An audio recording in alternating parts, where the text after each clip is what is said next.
احنا مشكلتنا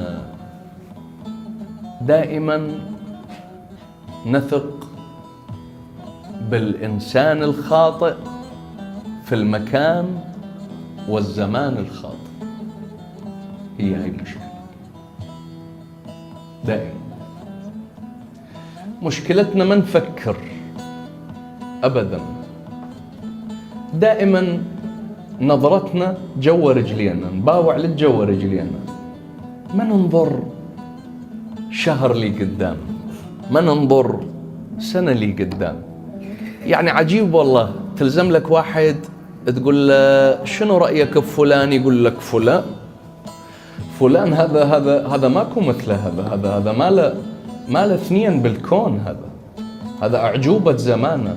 طيب العفو، جربته؟ لا. خليته على المحك؟ لا. اختبرته؟ لا. سافرت وياه؟ لا. صار عندك موقف؟ لا. شلون عرفت انه هذا عجوبة الزمان؟ علي بن أبي طالب عليه السلام يقول: لا تقولن عن رجل أنه صاحبك حتى تجربه في سفر. جربه، شوفه، اكشف معدنه. احنا مشكلتنا طبعا، العفو، هذا الكلام دا أقوله مو أطعن بيكم كمجتمع عراقي، ولا أطعن بالمجتمع العربي والإسلامي اللي يسمعني أبدا، بس إحنا طيبين. مشكلتنا من طيبتنا نابعة.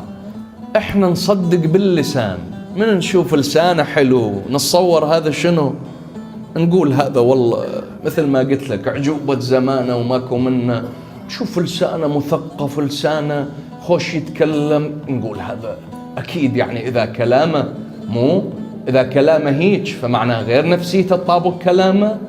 بعدين ننصدم انه الكلام شيء والنفسيات شنو؟ شيء ثاني.